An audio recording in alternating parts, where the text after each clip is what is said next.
পিরোজপুরে দুর্নীতি, সন্ত্রাস, চাঁদাবাজ, ছিনতাই ও মাদকের বিরুদ্ধে মানববন্ধন। পিরোজপুর প্রতিনিধি হাসান মামুনের ভিডিও চিত্র ও তথ্যে বিস্তারিত জানাচ্ছি আমি মোহাম্মদ নাজমুল ইসলাম।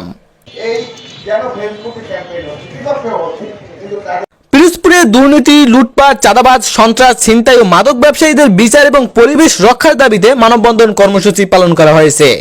5ই এপ্রিল শনিবার সকালে শহরের ক্লাব সড়কে সুশাসন সুরক্ষা পরিষদ পিরোজপুরের ব্যানারে মানববন্ধন অনুষ্ঠিত হয়।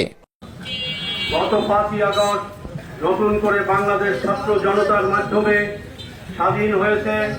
17 বছর এলাকার শান্তি শৃঙ্খলা বজায় রাখার লক্ষ্যে এলাকার কয়েকশো মানুষ ঘণ্টাব্যাপী এই কর্মসূচিতে যোগ দেয়।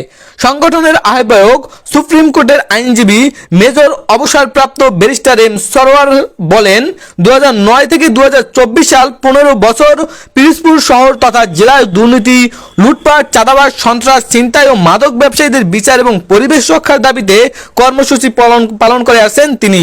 এলাকাবাসীর সামনে সাংবাদিকদের কাছে তা প্রকাশ করেন এবং সাপ্লাই পানির নামে প্রতারণা করে আসছিল ও মশার উপদ্রবে অতিষ্ঠ সহ মাদক কারবারি, সন্ত্রাসীদের বিরুদ্ধে আইনগত ব্যবস্থা নেওয়ার জন্য প্রশাসনের প্রতি আহ্বান জানান এম সরোয়ার।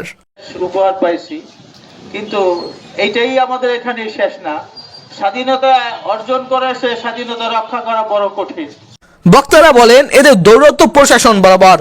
এলাকায় অভিযান চালালেও এলাকার মানুষ মাদক কারবারি ও সন্ত্রাসীদের অত্যাচার থেকে রক্ষা পাচ্ছে না। তাই এলাকার সর্বস্তরের সাধারণ মানুষের এদের বিরুদ্ধে মাঠে নেমেছে।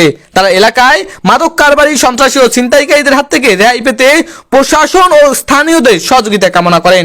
এ সময় সুশাসন সুরক্ষা পরিষদের সদস্য সচিব ও জেলা যুবদলের সাবেক সহ-প্রচার সম্পাদক সর্দার রিয়াদ নূর পরশ ও জেলা যুবদলের সাবেক যুগ্ম সাধারণ সম্পাদক বাহাদুর হোসেনের সঞ্চালনায় বক্তব্য রাখেন সুজনের জেলা কমিটির সভাপতি সিনিয়র সাংবাদিক মনিরুজ্জামান নাসিম আলী, সাধারণ সম্পাদক প্রফেসর শাহ আলম, জেলা বিএনপি সাবেক যুগ্ম সাধারণ সম্পাদক রেজাউল হক রিয়াজ, অ্যাডভোকেট জসিমউদ্দিন, অ্যাডভোকেট দেলোয়ার হোসেন মাহবুব, শিক্ষক রেজাউল করিম, জিয়া মোহন জেলা শাখার সাধারণ সম্পাদক রহিম শেখ, সিনিয়র যুগ্ম সাধারণ সম্পাদক মোহাম্মদ রহমান হায়দার সহ শতাধিক ব্যক্তি উপস্থিত ছিলেন।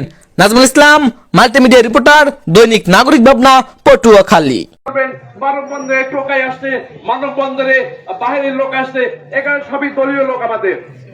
অর্থাৎ আপনারা মনে করবেন না যেখানে কোন টোকাই, এর আগে একটা মানববন্ধন হয়েছে, আপনারা উচ্চারণ করছে, ওখানে কিন্তু টোকাই অংশগ্রহণ করছে। আপনারা দেখে যান, এটা টোকাই না ভালো মানুষ না সমাজের সুশাসনের জন্য নাগরিক। ধন্যবাদ।